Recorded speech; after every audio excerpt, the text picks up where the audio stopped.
kanila, pero akala ko noon ay masaya na ako, diba? Hindi ko rin nakalain na may kakahantungan pa. Subalit hindi madali, oras na simulan mo na.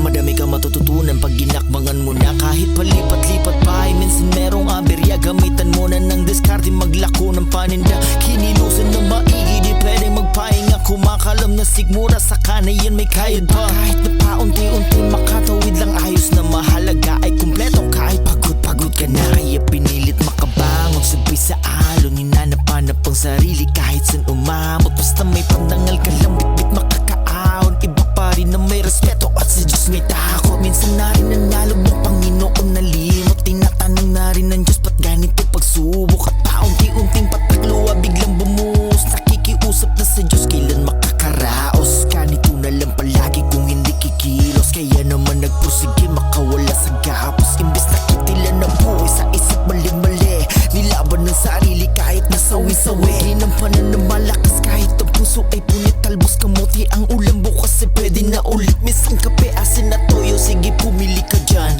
Bukas makalawa, maghahanap ng paraan. Sige pagpalagan. Yeah.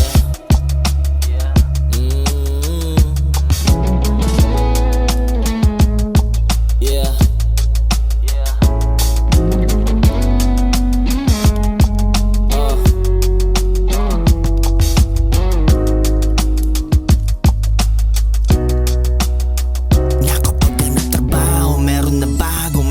Bayarin inuna, lista na plano. Nakakapag-abot na rin kahit minsan ay talo.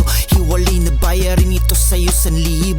Pahiram naman ako 500 dyan iho. Pag di mo na pagbigyan, madamot ka na iho. Minsan ang pagbigkas nila ay hindi na biro. Maghahanap na yan ng butas, di kasi kontento. Dahil sa paligid mo may nais, gustong sirain ka. Minsan malapit lang sa'yo, minsan tatabi mo pa. Hindi na sana problema kung dadamayan ka, diba? Kaso sila may tagong galit, walang sila. Minsan tanong na lang ay bakit ganon sila? Tatanggapin ka lang nila kapag may pakinabang ka. Talagang ganon sila, manghatak sa'yo pa iba pa. At masaya sila pag tagumpay ang kanilang gawa. Kaya tinahak kang madilim na karanasan. Sinugal ang sarili kahit sa panong paraan.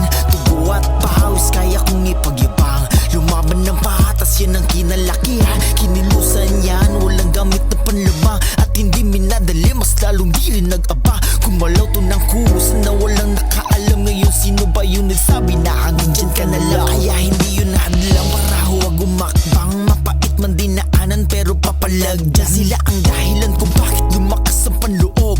Nanggaling sa lubog, ngayon hinasa at hubog. Tiniis pangungutya sa salita pinadama. Ginagawang tanga, minsan hinihiya ka pa. Kasi gusto nilang respeto pero di nire-respeto. Yan din ang dahilan para buhay ko ay magbago. Kaya dapat tumusok tayo, huwag magpapatalo. Tirahan mo yung sarili, gumawa ng plano. Huwag mo silang papansinin, diretsuhin mo lang yan. Kumukuda lang yan kasi takot malamang. Hindi na importante kung sino ang mga nandyan. Ang mahalaga sa'kin yung kinabukasan. Di bali nang wala sila, basta meron ako. Nanggaling sa wala, ngayon malabong mabigo. Kaya lumaban ka kasi pagsubok lamang yan. Maniwala sa taas, siya ang